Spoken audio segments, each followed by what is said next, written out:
Magandang araw sa inyong lahat. Ako si JDB uli, ang inyong kabaglingkod. Pag-usapan natin ngayon ito, si Senator Bato at si Robin, alam nyo na, ah, ano ba, protector ni Apollo Kibuloy or konsentidor. Well, sana naman po magbago ang kanilang takbo ng kanilang isipan. Pakinggan po muna natin itong si Bato de la Rosa. Hindi ba si Kibuloy nga ay pinag-aagawan na ng dalawang kapulungan, pero ipinamigay naman po ng House of Representatives ang tawag dito ang tawag yun yung custody, pinaubaya na nila diyan sa Senado. Takot siya. Takot naman pala Kung takot siya, ang rason niya bakit hindi siya harap dito is takot siya for his safety. Takot siya for his safety. Ang tanong po, eto mga kababayan, let me ask you, kayo ho ba naniniwala kayo na takot si Kibuloy pumunta rito diyan sa Senado because of his safety? That would be As if na yung papatayin siya? 'Di ba? an insult to the institution kung hindi siya ma-secure. So, I being a senator and a member of the Senate, I'm willing to provide him security. Ako mismo. O yun. Parang, ewan ko lang kung kayo na-imagine nyo. Ako kasi na-imagine ko yung sinabi niya Eto, I'm willing to provide I security. being a senator and a member of the Senate, I'm willing to provide him security. Ako Naisip ko, si Bato, hawak yung baril, ano? Tapos nakagwardya sa labas. O baka yung pagdating pa lamang ni Kibuloy, tinatransfer ng tawag dito, ng van. Pagbaba, si Bato de la Rosa at si Robin Padilla po. Tapos siguro si Amy Marcos, si Cynthia Villar. Di ba? Hile-hilera na sila doon, nakabakod sila kay Kibuloy. Tapos si Kibuloy, nakasupot yung ulo. O babalutan nila ito ng armor, 'di ba? mismo. Punta ka dito, tingnan natin kung may babaril sa'yo. Kung Oh, yun naman ang gusto ko rito yung sinabi niya. Punta ka rito, tignan natin kung may babaril sa'yo. 'Di ba? provide him security. Ako mismo. Punta ka dito, tingnan natin kung may babaril sa'yo. Oh, 'di ba? Kaya mo yung isa ring sinasabi ni Kibuloy kasi yan doon sa 17 commandments niya, kailangan, etong ating AFP at PNP merong cordon doon sa venue. Ano pa lang yan sa kanyang pagharap. Paano naman po pagka ikulong siya diyan sa Senado, 'di ba? So wala nang makakalapit basta-basta sa Senado, walang makakadaan dahil Diyos ko po, dahil lang kay Kibuloy, Mariosep, masyado na hong pinaglalaruan nila ang ating gobyerno sa totoo lang. Kung andito ako, walang pwedeng makapatay sa'yo. Walang pwedeng makakabalo sa'yo. Andito ako. Oo, di ba? Super bodyguard. Yun ang aking assurance sa kanya. Basta pumunta siya dito. Oh, eto sinabi ni Bato de la Rosa, basta pumunta doon. Kapag ka hinuli at transfer diyan, hindi siya dapat mag-provide ng wag siyang eepal-epal. 'Di ba? Kasi condition niya basta pumunta ka rito. Bakit ko sinasabi ito? Nakakahiya naman na po masyado. Masyado na hong mababastos ang imahe naman ng Senado. Putragis, puro na nga sila komedyante. 'Di ba? Asal kalye na nga yung iba sa kanila. Senador pangkanal, ika nga, ang ugali. O, pag hindi na pagbigyan sa gusto ng takbo ng pag-iimbestiga, magwo-walk out. Nag-iimbestiga, pero as if eh, siya yung presidente na nag-iimbestiga at utos ng utos kung ano yung gagawin, di ba? Si Raffy Tulfo yun, tinutukoy ko. Okay, so yan po ang paninindigan ni Bato de la Rosa. And then ito namang si Robin Padilla, balikan lang natin yung card kanina.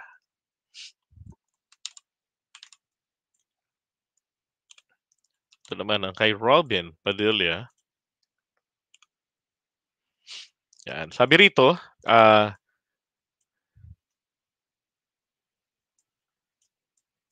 Yun. Ginawa po ng opisina ko ang lahat. Ito yan eh.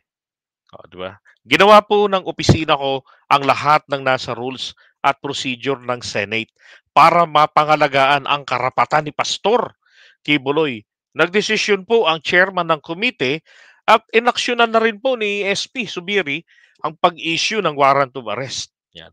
Ang nakikita ko po na legal na alternatibo para kay Pastor Kibuloy ay idulog po ito sa Supreme Court. Tanong ngayon, Robin Padilla, ano ang idudulog sa Supreme Court? Bahala na po dyan ng mga abogado. Sabay hilot. Di ba? Sabay hilot ng bigote. Kasi alam niyo, wala ho akong makitang dahilan para paidulog ito sa Supreme Court. Bakit kanyo? Kasi nga, ang dahilan nila is the due process, the fucking due process na yan. It was Kibuloy who fucked it up. Yung kaso po na dinesisyonan ng Korte Suprema, yung sa Farmally kay si dumalo, nagpakita dyan later on. Nung unang mga pagdinig, hindi nagpakita, and then kalaunan, pumunta. Diba? Humarap siya dyan. Kaya lang, ayaw lang tanggapin nito ni Gordon yung kanyang testimonya. Kasi, may iniiwasan ka, may pinoprotektahan ka, you're lying. Diba? I cite you in contempt. Put him inside the jail. Ganon. Ikulong yan. So, doon nila challenge. Bakit? Kasabi ng Korte Suprema, ulitin ko lang, bago ninyo ikondena, hayaan nyo muna siyang may makapagpaliwanag. Hindi, ang ginawa kasi Ronnie Gordon, kinondena niya yung statement. Hindi niya binigyan ng pagkakataon na ito'y magpaliwanag, why you said so. Doon po sila nadali. Eto si Kibuloy, hindi po nagsasalita kasi hindi naman dumadalo. So, paano magiging applicable ito sa kanya? Di ba? Yang desisyon na yan ng Korte Suprema. Kaya nga si Topacio, when he attempted to mislead the House Committee, yung franchise committee doon, binara siya. Nasabi sa kanya nitong congressman na to, from Mindanao, ano sinasabi mo na yan kay hindi applicable yan? Kasi si ginanon talaga siya. Si sabi sa kanya, dumalo yan. Kinilala niyan ang komite. Si Kibuloy, hindi niya kinikilala ang komite. Di ba? Sabi nga ni Rizzo Ontiveros bago siya maghingi-hingi ng kung anong kondisyon, mag-request, dumalo muna siya bago siya mag-request. And then, ito rin si Zubiri na medyo bumibigay, di ba? Sabi ni Zubiri, well, this is ministerial on my part. Parang formality lang to on my part. Pero sa'yo ko talaga baon ako, I have credit inside, utang na loob. Oy, death of gratitude po, ibig sabihin ko. Okay? May utang na loob pa rin ako. Kaya kailangan ko talagang pirmahan Diba? Baka matanggal ako sa pagka-SP, di kita maprotektahan. Now, what do you think, Arclea? Diba? Tapos sabi niya kasi, I don't know if it's necessary to say this. Sabi kasi ni SP, ni Senate President Subiri, pwede naman siyang mawala. He can still get out from being from the contempt. Sabi. Kasi from the contempt kasi kapag iniharap na siya dito, and then nagpakita siya ng kanyang willingness, ganyan-ganyan. 'Di ba? Alam niyo totoo naman po 'yon, pero 'di ba, bakit parang masyado ng baby etong si Apollo Kibuloy? 'Di ba? Diyan sa Senado. Halatang-halata talaga na kung sino yung mga baon sa utang na loob And that is also one of the reason why I don't like the system na iboboto natin ng mga lawmakers natin at large kasi nga po dahil sa ganyan. 'Di ba? Dapat katulad na lang sa House of Representatives since ano naman ang kailangan natin sila? Sa kanila gagawa ng mga batas, sa nila kukunin ito. Well, dapat po specific ito. 'Di ba? And when we say specific, ang origin dapat po sa mga district representatives sa Kongreso. At wala na tayong Senado. Kaya lang, wala tayong way para tanggalin pa Senado ngayon. Magagawa lang po natin, as I always say, linisin natin ang Senado. Sayang po yung halos kalahating milyong pasahod natin sa 24 nating mga senadores na mga komedyante. Mabuti naman po kung hindi tayo busy at lagi tayong nakakapanood sa mga pagpapatawan nila, 'di ba? At sa kanilang kakengkuyan. Oh, sometimes nakakaasar pa sila. Ang pangit ng acting nila, nakakapikon, 'di ba? Linisin natin. Eto ngayon, eto lang, ni-imagine ko na lang kasi kung paano siyempre, ang tanong ko nga po rito eto, kaya tatanungin ko kayo ha. Sa tingin niyo po ba, bukod kay Robin Padilla, yun po bang 10 miyembro ng komite, ha, eh, yan po kaya sa tingin niyo makukumpletong dumalo? Ako palagay ko si Coco Pimentel dadalo yan. Tapos baka si Lauren ako palagay ko lang lahat po yan biglang magsisidalo. Bakit? Siyempre, andiyan na si Kibuloy. Yung kanilang idol, 'di ba? Nandiyan na. So that's the time na talagang ipagtatanggol nila ito. Laban sa nag-iisa kay Risa Ontiveros o baka sa dalawa if Coco Pimentel, 'di ba? Sumama. Makiimbestiga na rin dito. Kasama na ni Risa Ontiveros. Alam nyo, ang problemang malaki rito nitong mga ginagawa ng kampo ni dating Pangulong Duterte, sila po yung nagpapabalik ng mga dilawan na kakulay naman talaga rin nila, 'di ba? At ito rin nakikita rin po talaga natin kung sino yung mga mas may utak. Ito bang mga dilawan o etong sabi nga mga pulangot, 'di ba, ng mga DDS senators. Hmm, 'Di ba? Makita mo ah, pilit na lang sila ng atake. PhilHealth, ninakaw ni Risa Ontiveros yung pera. Anak ng putya, itinype mo, ginugol mo, Risa Ontiveros, PhilHealth, scandal. Lalabas na ron ang sinabi ng korte, wala siyang ninakaw na pera. She's not involved. Never siyang inutusan ng korte na magbalik ng pera. Oh, 'di ba? Pero lagi nila binabalik-balik 'yon, and same na ginawa rin nila 'yan kay Trillanes, 'di ba? So ngayon eto, I'm actually imagining anong itsura ni Amy, nakagano'n kaya ito, mataray pa rin, 'di ba? Plus etong si Cynthia Villar, "Wag mo akong tatawaging iho." 'Di ba? Ay, wag mo akong tatawaging magtataray, 'di ba? Tinawag niya kasi ng iho si Raffy Tulfo. Binara siya ni Raffy Tulfo na wag mo akong tatawaging iho. Hindi kita nanay. Ay nako. Sabi ni Peachy, may utang na loob si Coco Pimentel kay Kibuloy. Naku, isa pa 'yan, 'di ba? Si Pimentel naman kasi ngayon graduating ito No, so mukhang kasi ito nag-second demotion ito doon sa ruling ni Risa Ontiveros. So diyan po natin magkakaalaman talaga pag nahuli. Ako tingin ko, kayo ba sa palagay ninyo nasaan ngayon si Kibuloy? Kasi etong mga Palmolive girls sa tagal na nila naghihintay. Hindi ko alam kung anong statement nilang bago kapag dito po sa aresto kasi sinasabi nila ang ina-address nila doon itong mga Palmolive girls ay um, hinihintay nila itong sila PBBM. Kasi paniwala po nila, lulusubin nila PBBM at ni Attorney Lisa ang kanilang Glory Mountain. 'Di ba? So, kaya hinihintay daw nila matagal na. At nakakalad ka rin nila si First Lady. So ngayon pong aresto na mangyayari, mga kapulisan ang pupunta, mga Davao PNP, ano gagawin nila? Ano naman ang bagong statement nila? Bakit ka? Siguro sabihin nila, bakit kayo nandito? Hindi kayo welcome dito. Baka gano'n naman na, 'di ba? Baka gano'n na 'yung statement nila. Hindi kayo welcome dito. This is a holy place. Para lang to sa amin at kay Pastor, the holiest man. Ay nako. Sabi ni thank you Arclea. Sabi, Sir JDB, ang mga senators natin lantaran talaga nagpapakita ng bias. Hindi man lang nahiya sa mga taong humalal sa kanila. Now, my follow-up question is, why? Why, 'di ba? Why so makapalang mukha nila diyan?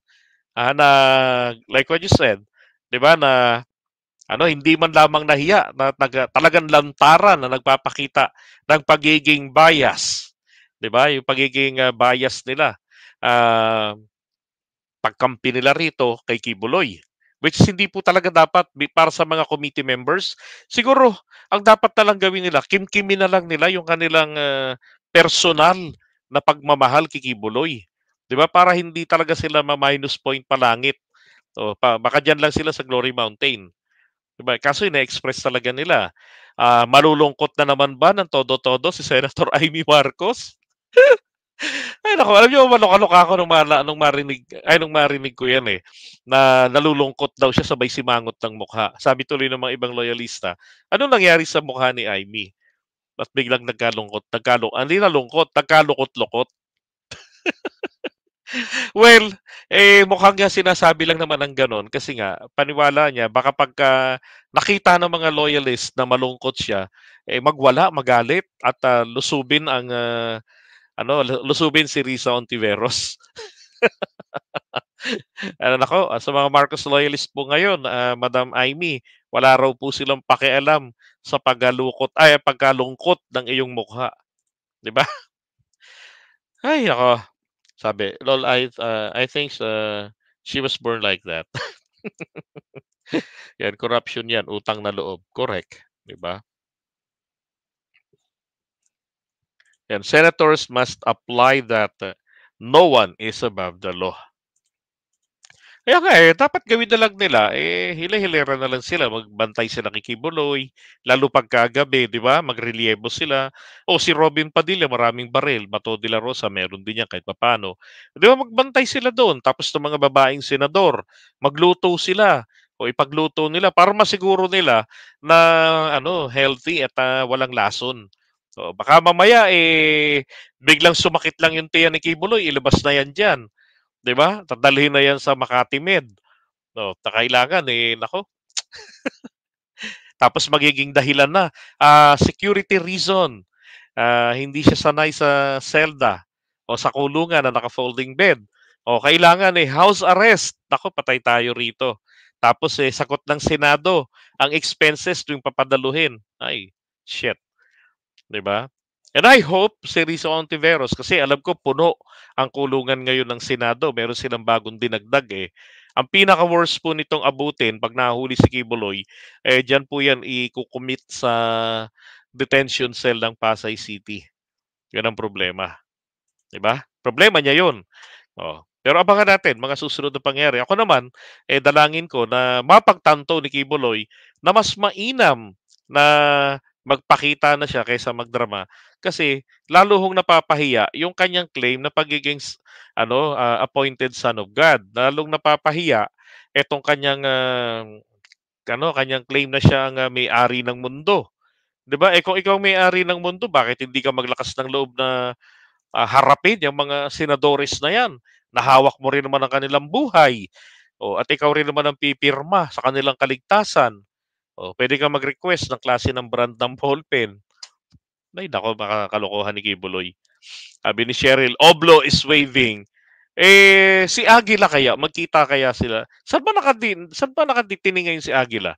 'Di ba kinuha ng NBI yun nung hearing nila nasa NBI detention cell Hmm. Magkita kaya sila ron? Hindi kasi pagkatapos diyan sa Senado o kung hindi man sa Senado 'yan, sa Pasay City Jail, pagtapos nito ngayon, ang mangyayari talaga diyan kay Kibuloy, kaya takot 'yan. Hindi po yung takot 'yan na mamamatay, hindi. Trangis ka nakakita na glorified body, takot mamatay. Sus Mariosep, katarantaduhan 'yan. Ang kinakatakutan niyan, dahil yung mga kaso niya, 'di ba, may nakasampa na. Lalo na pagka tawag dito, kapagka nagkaroon ng indictment diyan sa rape cases niya kay Amanda, naku, yari siya. Yung human trafficking lang, pareho yung dalawang yan, non-bailable. 'Di ba? Ire-request lang ng korte yung custody. Ay, 'di ba? Marami ho kasi mga pwedeng mangyari dito 'di ba? Ire-request ng korte yung custody ni Kibuloy. Oh. So si korte ngayon ang mamimili ng pagkukulungan. Pasig si Amanda. So ililipat ito from Pasay City Jail, ililipat ito sa Pasig City Jail, gano'n, 'di ba? Maraming mga puwedeng mangyari diyan, eh. Kaya ako ang nakikita ko pong kinatatakutan dito ni Kibuloy hindi po yung pagharap lang per se diyan sa Senado na natatakot siya ay mabaril o mapatay, hindi yan takot mamatay. Ang sabi nga ng Palmolive Girls, mag-aalay pa siya ng buhay, ma-save lang ang bansang Pilipinas na ito. 'Di ba mag-aalay ng buhay, oo. 'Wag lang ipako, 'di ba, 'wag lang ipako.